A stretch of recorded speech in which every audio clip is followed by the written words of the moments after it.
This section will look at how being sexually exploited online impacts children and youth, and the shame and guilt, mental health issues, and common behaviors that are associated. This is not a complete list of the feelings and thoughts of young people. If you've been exploited and don't relate to any of these, that is okay. Whatever your experience is or was, and whatever your emotions and feelings you have and had are valid. Young people who have experienced online sexual exploitation have gone through a traumatizing event. Because of the challenges of removing images and videos from the internet, the experience can be traumatizing. Memories of the exploitative relationship, the feelings, and the circumstances can be triggering and cause a lot of emotional and mental anguish or confusion. Additionally, there can be a lot of shame associated with what happened. Oftentimes, online exploitators will threaten to share the image and videos with the young person's friends and family or post them somewhere on the internet. An exploiter may further coerce the youth into sending more images by making the youth feel ashamed of what happened. Circulation of the photos and videos can further the feelings of shame because the young person doesn't know who has seen their images or how many times the material has been shared.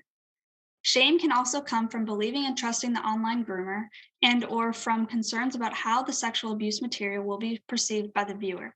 This is particularly true for young people whose images or videos depict them smiling or having a seemingly positive experience. Many young people found it distressing because the viewer could assume the young person enjoyed the abuse or exploitation. Many young people who have been sexually exploited online experience self-blame. They may believe that they are, at least particularly, to blame for what happened to them.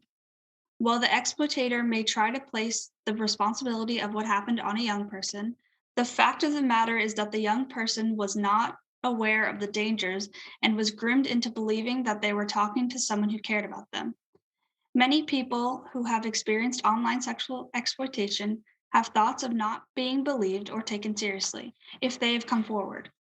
Sometimes this is because an exploitator has made the young person believe they are at fault. Much like the exploitator is able to build a trusting relationship with the young person, they can also manipulate them into thinking that no one will believe them or even that the young person will get in trouble. Oftentimes, if a young person meets up with an exploitator willingly, this can elicit feelings of self blame because they think they put themselves in that situation. But that's not true. The responsibility needs to lay squarely on the shoulders of the exploitator. They are the ones that are pulling the strings and controlling the situation. Once images and videos have been distributed, it is highly unlikely that they will ever be fully eradicated from the internet. They can be shared or viewed over and over. While the initial act of exploitation may be over, the fear of others coming across and actively viewing the abuse is ever present. There can be a constant fear of who have seen the material and what they have done with it. There's a very real concern that accompanies the exploitation. There's no time limit on how long the sexual abuse material can be displayed, and it's nearly impossible to track. However, as is evolving, the advances are being made to track and identify child sexual abuse material that is distributed online. Project Arachnid is a tool created by the Canadian Centre for Child Protection that uses advanced technologies to find and eliminate abuse materials online. Even if an image has been altered, it can still search and help them take it down. For more information, please visit their website. Many young people who have experienced online sexual exploitation are concerned not only about who has viewed the content, but the motives behind it. If someone they know has seen the child's sexual abuse material, what was the purpose of them seeing it? If strangers saw it, what was the purpose of them seeing? As we discussed in Module 2, one of the parts of grooming is to desexualize the youth. Anxiety is also prevalent in these situations.